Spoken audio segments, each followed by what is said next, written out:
Bad Boys.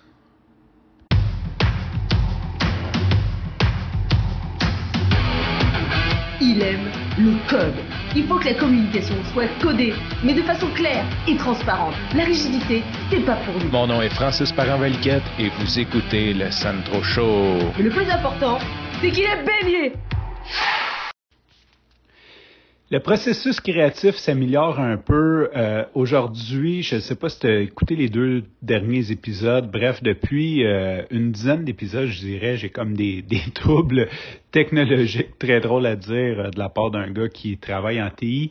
Mais je n'ai pas mis l'énergie là-dessus. Pour faire un contexte court, j'avais un setup, comme on dit en bon français, qui me permettait d'enregistrer une qualité correcte à peu près n'importe où, rapidement, ce qui était une combinaison de micro Shure qui va sur l'iPhone, l'application de Spotify, de Anchor dans le fond, de podcast que je pouvais créer directement à partir de l'application.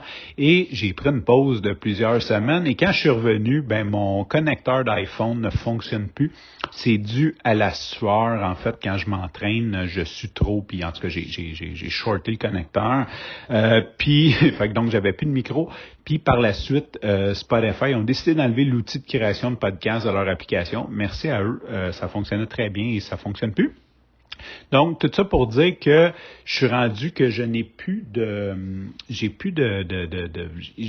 mon setup idéal. Donc, j'ai essayé plusieurs trucs. Donc, je suis retourné sur l'ordinateur, mais l'ordinateur implique quand même, ça, c'est vraiment le mieux dans mon cas parce que j'ai un vrai micro qui est professionnel. Je peux ensuite éditer, monter, je peux vraiment ajuster le son, mais ça me prend beaucoup de temps, donc beaucoup de ressources et ce qui arrive, c'est que ça m'enlève des opportunités peut-être de venir te parler une fois de temps en temps. Et là, j'ai essayé quelques combinaisons d'un dernier jour, dernière semaine, et présentement, j'enregistre encore avec le micro de mon iPhone, le built-in, celui comme si je te parlais au téléphone. Je sais que la qualité n'est pas top, mais aujourd'hui, la petite mise à jour, en fait, c'est que j'utilisais l'application dictaphone du iPhone. Donc, en gros, c'est quand tu veux prendre des notes vocales, qui ça est une qualité d'enregistrement qui est terrible. Ensuite, quand c'est diffusé, c'est encore pire. Donc là, essai numéro 1 aujourd'hui, j'ai téléchargé une application sur mon iPhone qui me permet d'enregistrer en meilleure qualité. Donc, c'est le même micro. Donc, la captation ne sera pas meilleure, mais la qualité de diffusion devrait être meilleure. Qui va aussi me permettre d'ajouter mon intro. Donc, de pouvoir mettre un petit teaser, mettre l'intro, recommencer. Faire un montage qui est minime. C'est pas parfait, mais j'ai quelques outils. Fait que c'est ce que j'essaie aujourd'hui. Si jamais tu as une chance, si tu trouves, c'est sûr que la qualité va être meilleure qu'hier parce que je suis pas dans l'auto. Je ne suis pas dans l'auto, donc il n'y a pas de background noise, il n'y a pas de bruit ambiant terrible d'une voiture. Donc, c'est sûr que ça va aider aussi. Mais on va l'essayer dans les prochains jours. Fait que je vais mettre un commentaire, n'hésite pas, viens me voir, viens me jaser sur Messenger, puis je vais parler de tout ça. En parlant d'enregistrer dans l'auto, c'est de ça que je voulais te parler aujourd'hui. J'ai comme eu une petite épiphanie, ça faisait pas partie de la liste des choses que je voulais te parler. Je suis allé reconduire les enfants à l'école et sur mon retour, j'avais envie d'écouter la chanson Bad Boys. Fait que oui, c'est très clickbait comme épisode de podcast parce que j'imagine que tu cliques dessus puis tu te dis « Oh shit, va parler de crime ». Et non, je veux juste parler de la vieille tune de Inner Circle, Bad Boys, celle qui était l'intro de la série Cops. Puis je pense que aussi c'était dans le film Bad Boys.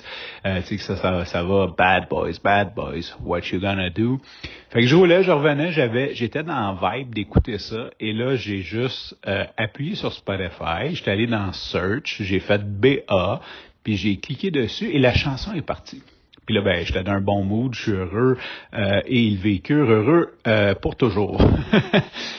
Fait que j'ai comme juste eu un flash de, tu sais, l'intégration des technologies s'est faite rapidement, mais quand même progressivement. Et j'ai juste réalisé comment on est privilégié, comment qu'on est chanceux, comment qu'on réalise pas ces technologies-là se sont intégrées dans notre vie. Maintenant, on les prend pour acquis. Mais comment que ça a changé notre vie? Parce que moi, j'ai 41 ans présentement. Puis si on calcule qu'il y a j'ai pas les dates précises de la création de la radio, là, mais mettons 130 ans, là, 130, 135, peu importe. La radio n'existait pas. Donc, si tu voulais écouter de la musique, c'est que nécessairement, tu étais dans un endroit où il y avait une performance en direct. Donc, c'était des performeurs, c'était des musiciens, c'était tu t'allais, je sais pas où t'allais il y a 130 ans, d'un bar chez ton mononcle qui était musicien. Si tu vivais en région, il y avait peut-être trois artistes dans tout le village et c'est tout ce que tu pouvais écouter, tu sais. Puis par la suite, ben il y a eu la radio, donc par les ondes, tu étais capable d'écouter des gens parler, c'était majoritairement du parler, mais tu avais aussi de la musique, donc tu avais des prestations qui étaient faites pour être passées à la radio. Puis là, peut-être je mélange l'ordre, il y a eu le gramophone qui permettait d'enregistrer une prestation et de la réécouter, mais qui était un objet de luxe que très peu de gens pouvaient se permettre. Et aussi, il y avait pas très peu de production, donc tu avais beau avoir un gramophone, mais si le disque de celui que t'aimes et comme découvrir ces gens-là. On fast forward. Ensuite, il y a eu les vinyles, les vinyles, la radio commerciale, puis les CD, les cassettes. Donc, puis tu sais, si t'as mon âge, nous autres, quand on était jeunes, on avait des cassettes. C'était quand tu voulais écouter ta musique et non celle de la radio, c'était une espèce de boîte avec une bobine magnétique dedans qui tournait puis qui faisait jouer. En fait, le principe, c'est que ça faisait jouer ta musique. Maintenant, ce qui était compliqué, c'est que fallait trouver où ce que c'était sur la cassette. Et on n'avait pas de skip track, où il y avait certaines technologies, mais c'était très avancé, ça fonctionnait plus ou moins bien. Dans le fond, ça détectait les silences, puis ça te ramenait à la bonne place. Mais c'était un moteur, donc, qui allait, je sais pas, peut-être 5 fois plus vite que la vitesse de lecture, quelque chose comme ça. Donc, c'était ta cassette, tu avais 2 côtés, ça durait 1 heure. Donc, pour faire le tour de ta cassette en fast-forward, pour essayer de trouver l'endroit, c'était quand même 12 minutes. Fait que sur ton côté de musique, tu peux gosser un petit bout avant de juste trouver le début de ta chanson pour peser sur play. Mais là, ça implique que tu aies une cassette, que tu aies le radio, que mettons, j'ai envie d'écouter Bad Boy, que j'aie la prestation enregistrée sur une cassette, que j'ai une cassette. Il y avait d'autres choses. On pouvait enregistrer sur des cassettes. Donc, des fois, on enregistrait des chansons qui passaient à la radio de très mauvaise qualité sur une cassette de très mauvaise qualité. Puis on pouvait le réécouter en très bonne qualité. On s'entend. C'était un peu n'importe quoi, tout ça. Fait que donc, après, on a eu les CD qui étaient quand même une révolution en soi parce que, premièrement, c'était beaucoup plus facile. Tu pouvais dire, je vais aller à la piste 8 puis automatiquement, il t'amenait au bon endroit parce que on a numérisé la musique. Donc, avant, c'était un enregistrement analogue et là, on l'a numérisé. Donc, on a réussi à rendre ça en format numérique. Donc, c'est des bits. Donc, là, à partir de là, on avait un beaucoup plus grand contrôle.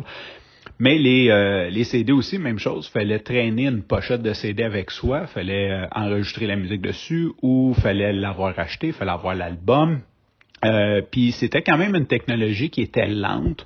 Je veux dire, on prenait le CD, il fallait sortir le CD du lecteur CD, mettre l'autre CD dedans, aller à la bonne piste. Aussi, il y avait, comme dans les autos, ça a été quand même là avant qu'ils règlent le problème. Je dirais un bon 10 ans, là, tu sais, de 1990 à 1990, les autos qui avaient un lecteur CD, c'était des voitures haut de gamme, genre Mercedes, puis après, c'est rentré. Mais c'était quand même les premiers lecteurs CD dans les autos, tu pognais une bosse puis ça sautait. Donc après, ce qu'ils ont commencé à faire, c'est qu'ils ont commencé à mettre de la mémoire, puis ça l'emmagasinait. Dans le fond, mettons, ça partait ta tune 5 secondes plus tard, puis il y avait une mémoire de 5 secondes. Fait que si jamais ça sautait, ça continuait dans la mémoire, puis après, il le rattrapait. Fait que c'était quand même un petit peu bancal. Et là, moi, ce matin, genre, sans penser, sans rien. J'ai juste tapé BA sur Spotify et j'ai fait Enter. Il a compris l'intention parce que sûrement j'ai écouté cette chanson-là dans les derniers jours. Donc, il a compris l'intention. Il savait que je voulais ça. Il m'a présenté Bad Boys Inner Circle. J'ai pesé dessus. Ça s'est mis à jouer instantanément. Mais là, ça prend tellement d'étapes quand tu penses pour arriver à ce point-là, parce que ça te prend, premièrement, de numériser la musique, de la conserver sur un serveur, d'avoir des connexions Internet, d'avoir une connexion Internet assez rapide pour écouter de la musique en live stream. Je veux dire, c'est incroyable toute l'évolution qui rentre là-dedans. Puis on prend pour acquis, comme on dirait que ça a toujours existé, mais dans le fond, c'est fou, juste le nombre de tu sais, si, mettons, tu travailles en bas niveau d'un réseau, le nombre de steps du réseau, ça part de on sait où sur la planète, ça passe par je sais pas combien de points de routeurs pour que ça soit acheminé jusqu'à l'antenne du cellulaire qui, elle, va me le pousser jusque dans l'auto. C'est juste fou raide, puis je peux écouter ma musique n'importe où. Fait que j'étais un peu dans la gratitude de dire, je vis d'une époque qui est quand même, tu sais, puis je pense qu'on est encore au balbutiement de la technologie, là. On se pense hot, là, mais, tu sais, comme ça, on regarde, là, ce qui s'est passé dans les 20 dernières années, là, un autre 20 ans, là, ça, je veux dire, on va certainement être fortement ailleurs, surtout quand on voit l'intelligence artificielle, la réalité augmentée, tout ce qui est réalité virtuelle. Je pense qu'on va clairement être ailleurs. Mais c'est quand même fou de penser que en 130 ans, on a passé de c'est impossible d'avoir de la musique sans être en personne devant la prestation à je peux choisir ce que je veux ou à peu près. J'ai accès à une immense librairie en temps réel, n'importe où ce que je suis. Sur ce, je te remercie pour ton écoute. Je te dis à demain et bye bye.